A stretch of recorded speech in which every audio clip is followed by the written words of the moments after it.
What's up, Colts fans? I'm JJ Stankevitz. Welcome into another episode of the Colts Show, an Indianapolis Colts podcast coming to you from Grand Park, where the Colts wrapped up another day of training camp. We're taping this on Tuesday.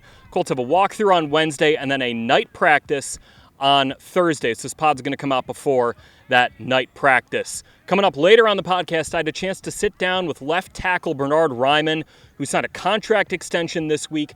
He's going to be a stalwart on this Colts offensive line for years to come. Really excited to share that conversation with you guys. I also am going to get into the Colts Show Mailbag, which you can submit your questions on colts.com/mailbag. Drop them here in the YouTube comments, or you can send them to me on social media. But before we get to Bernhard Raimann, a couple things I want to get into from practice that I observed on Tuesday specifically.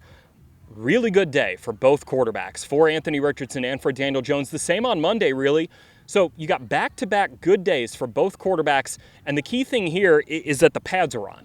So, I think maybe it was a bit of a slow start in some ways for the offense in the first 4 days of practice last week, where you kind of had this ramp up without pads on. Pads come on Monday, Tuesday. Both quarterbacks look sharp. And the thing that I noticed on Tuesday was that they both looked very calm, kind of going through their reads, going through their progressions, and making good decisions with the football. No turnovers for either quarterback today. And there are a couple reps down in the red zone. The Colts are running a low red zone period, so kind of almost like goal to go to start practice. Anthony Richardson on one of them, he had really quiet feet in the pocket. He looked off a defender, bought a little bit of time. He found Michael Pittman Jr. for a touchdown. On the next play, things maybe broke down a bit. He kind of calmly backpedaled, found Mo Cox in the end zone for another touchdown. Again, I just kept writing down the word calm. And then for Daniel Jones, there was a period in 7-on-7s where he found A.D. Mitchell on 3 consecutive plays, including one downfield. You're seeing both guys layer throws really well to the second level. That's something Anthony Richardson needed to work on, something he focused on this offseason.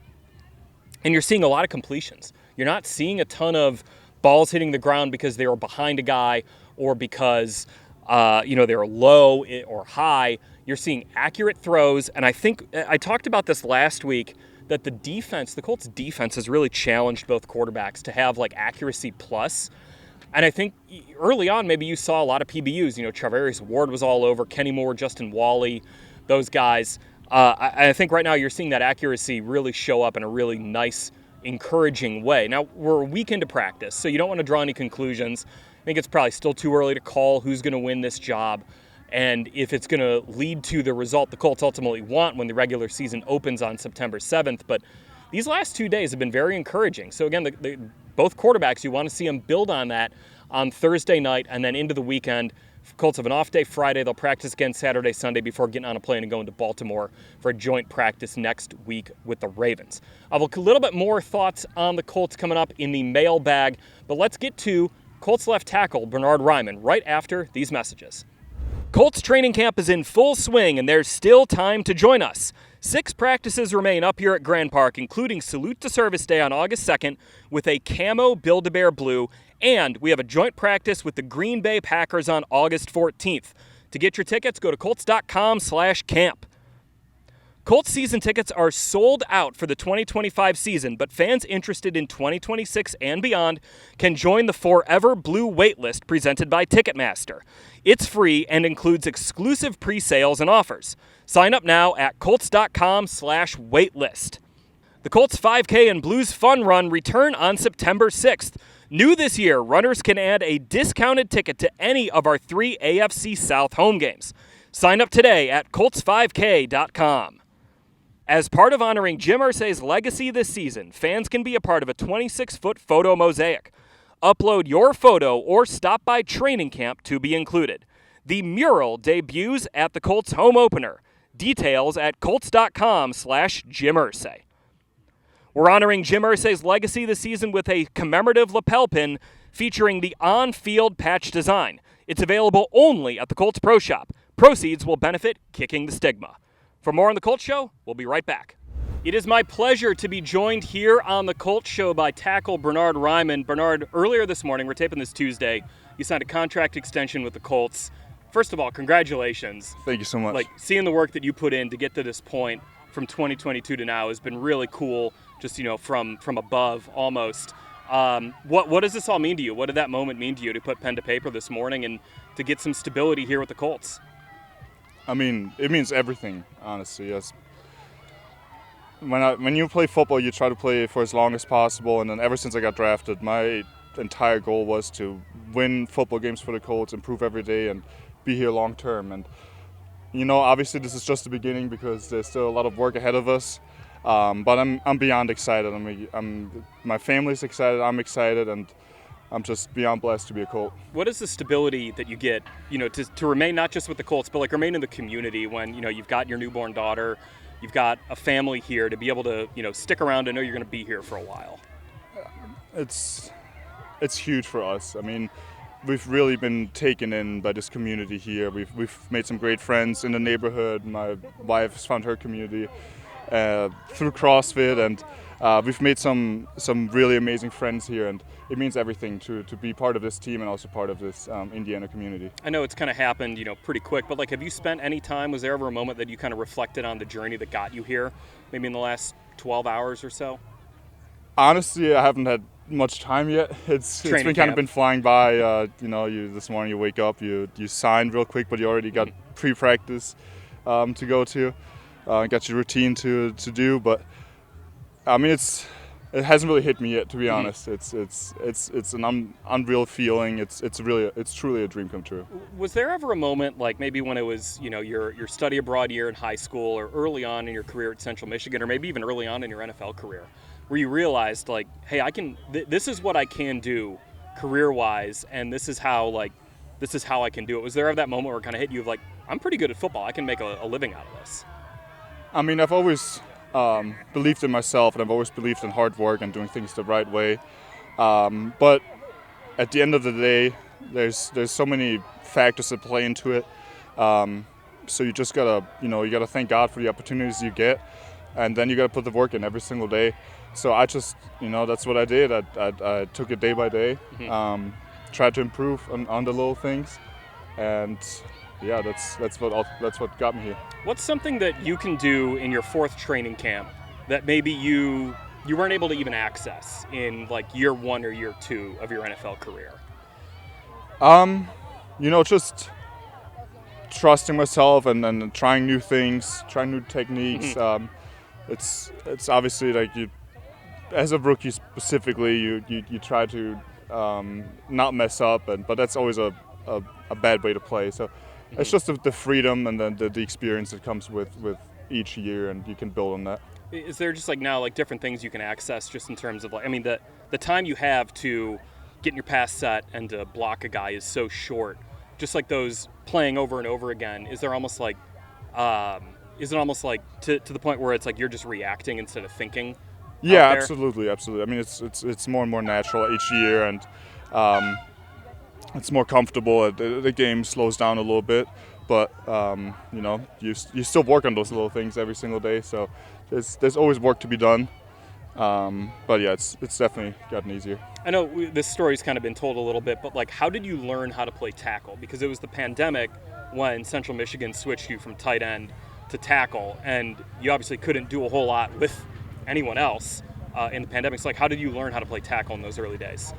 I mean, I've had some amazing coaches and teammates at Central Michigan that we either met up through Zoom with the coaches, or we just met up in person with the players because we weren't allowed to do team activities. Right. But it was more so learning by doing, and then obviously we only had 6 games my junior year, and then 12 games to prove myself my senior year, and it really was an all or nothing deal for me, but it all worked out. Was there a moment maybe toward the end of your career at Central Michigan where you kind of I was asking about earlier, but where you realized, hey, I might get drafted? Was it when you played LSU and you didn't give up a sack, or you played, I think it was Mizzou, and had a good game then, against some of those bigger programs? Yeah, obviously you think about it, but job of an offensive lineman is consistency. I mean, it doesn't help if you have 2 good games at the beginning of the year and then the rest of the year you just slack off. Right. So for me, it was always a one game at a time mentality, which it's how it's supposed to be. I mean, that's the only way you can play offensive line, and so that mindset never changed. How fortunate do you feel that you got drafted here and you were able to come into a room with Quentin Nelson, Braden Smith, Ryan Kelly, some of these vets who had been around and who had set a very high standard from the moment you walked in?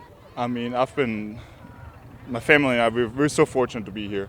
Rookie season, I got taken right in by the O-line guys, by the veterans. Like you said, Q, Braden, Ryan. Obviously, I had to do my rookie duties and everything, but they really took care of me. They took me in. They showed me their routines. They opened up to me. Like they really showed me that I could trust them, and that they really had the best interests for me and my family in mind. And they were so selfless in their approach. And I'm just beyond blessed that I've had those guys to work with and be taught. How have you kind of now taken on that? Because that's something that even like Matt Gonzalez and Tanner Bortolini were talking about, that the vets have really helped them out. You got some young tackles like Jalen Travis coming in. Like, how have you now started to be that guy in the room who is helping out those younger guys, because you're getting close to that vet status in that room now? Absolutely. I mean, it's important for all of us to improve every single day, and if I see something, I try to help them out as much as I can. Just how I feel certain things, how I see certain things, and how it makes sense in my head. Because I know it's always good to get a different perspective on things, even though it might be the same coaching point, but just a different delivery can sometimes help them out, and it helps out all of us. It helps out us as an O-line. We all improve together, but it also helps out the whole team, because then we can go into the team compete periods and then in turn make the D-line better by playing a better offensive line. So what is playing next to Quentin Nelson maybe taught you about what it takes to play offensive line at a high level in this league? I mean, just the mindset every single day. His preparation and his consistency is unmatched. I mean, playing next to the best guard in the league I feel extremely fortunate to be able to do that. But it's just him off the field is almost more impressive than him on the field. The way he handles himself, the way he cares about the team, the way he puts the team first above everything else. That's just something that that it's infectious. It gets all of us to be better, to prepare better, to play better, and he's truly the best leader you can ask for in a room. What's something about playing offensive line in the NFL that someone who doesn't play O-line in the NFL almost couldn't comprehend? Just how mental it is, because it doesn't help if you have a few good plays every game. If you have a few bad plays, that's probably going to cost you your job. So just the mental aspect of the game is so much more than people think, because obviously you see the physical aspect of it, or it's just people running into each other all day basically. But it's just so much more. There's so much technique and so many little details involved in it that the mental aspect is bigger than one might think. And having to be mentally sharp for 75 snaps in a game, because like you said, if you are great for 74 of them, but one of them you give up a sack, right? That's what everyone's probably thinking about, but that's also what's probably keeping you up at night.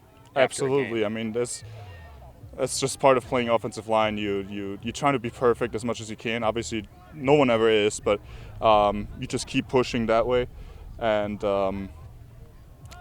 try to avoid those mistakes and be the best possible version of yourself for your teammates.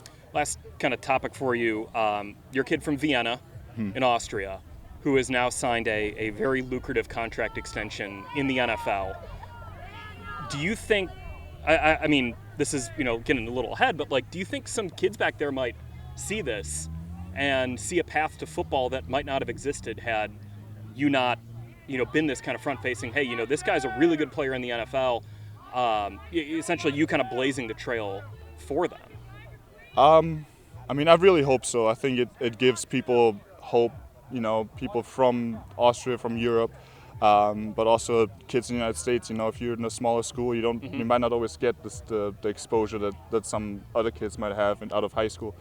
But I hope they just see that hard work and doing things the right way does pay off, and and if you get that chance, you just gotta make the most out of it. And I really do hope it encourages someone to chase their dreams. I love that. Whether you're a wing T wide receiver in Delton, Michigan, or you're a kid growing up in Vienna, Austria, Bernhard Raimann, good example for you to follow. Thanks for joining us here on the podcast. Thank you so much. All right, back here on the Colts Show, and I'm going to open up the Colts Show mailbag. Again, submit your questions on colts.com/mailbag. Hit me on social media or in the comments of this YouTube episode.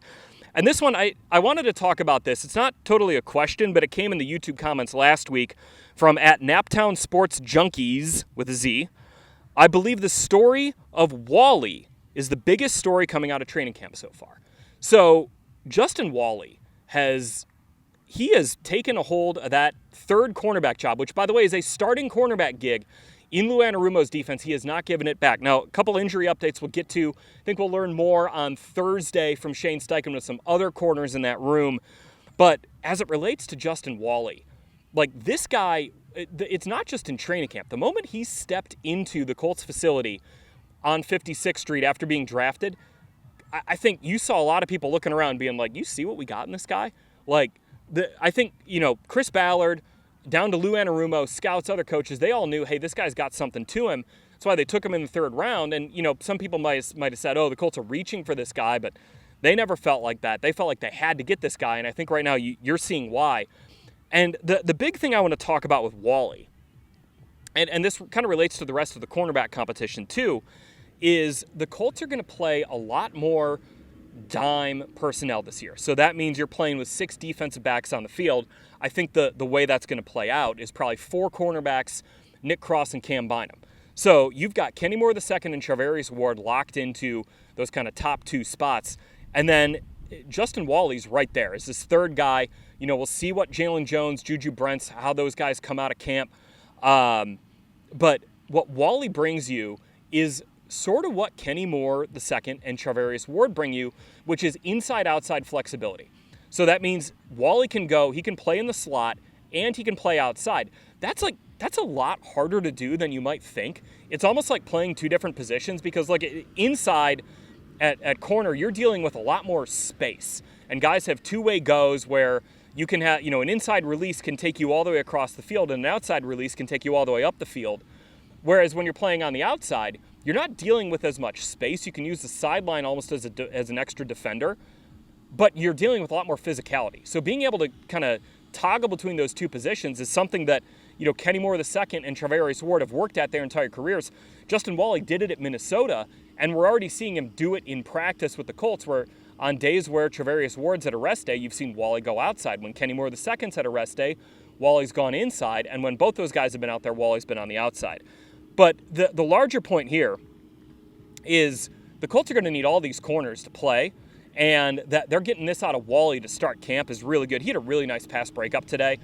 There was a pass where Daniel Jones was with the first team, and there was a good pass rush, so Jones wasn't able to get the ball to Michael Pittman Jr. over the middle, maybe on time because of the pass rush, and that allowed Walley to kind of get an extra step. He batted the pass down. Really nice play by number 27 out there. But just really quick on dime, so I looked this up. From 2021 to 2024, the Colts were last in the NFL. They only played 61 snaps out of dime, so that's less than 1 snap per game. They were playing with 6 DBs on the field. The Cincinnati Bengals, with Lou Anarumo as their defensive coordinator, were about league average. They played the 16th most snaps, but they played 509 snaps out of dime. So you're looking at about 7.5 snaps a game out of dime that the Bengals played versus the Colts barely playing 1. This is going to be a bigger part of this team's defense this year. And to get there, you got to have the personnel. And the emergence of Justin Walley in camp isn't just solidifying the Colts when they're in nickel, which is probably going to be their base defense this year anyway, but it's solidifying maybe what Lou Anarumo can do more of out of dime. And, with the idea that Charvarius Ward can travel with the team's top player, top receiver, if that guy lines up in the slot, you're going to need 2 guys who can play outside. If that guy lines up outside, you're going to need 2 guys who can play inside.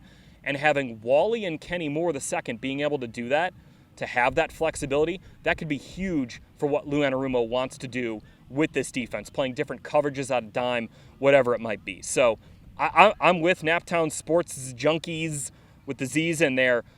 outside of the quarterbacks, I think Justin Walley has been one of the biggest stories to come out of training camp through the first week. So again, really good question, really good comment, really. You can get your questions in, again, at Colts.com/mailbag, on social media, at JJ Stankevitz for both of those, on Instagram and X, and then in the YouTube comments for this episode. Gonna have a fun show next week. I'm not gonna be in Baltimore with the team. It's my kids' first week of kindergarten, spending some quality family time back here in Indy, but Lara Overton's gonna have you covered from Baltimore next week, as well as Amanda Foster on Colts.com. We'll have some fun stuff coming up on the podcast next week as well. For Bernhard Raimann, it was a pleasure for him to join me here on the podcast. And again, congratulations to him on his contract extension. I'm JJ Stankevitz. Thank you for watching this episode of The Colts Show. Give us a 5-star review wherever you get your podcast. Subscribe to us on YouTube, and we'll talk to you next week. So long.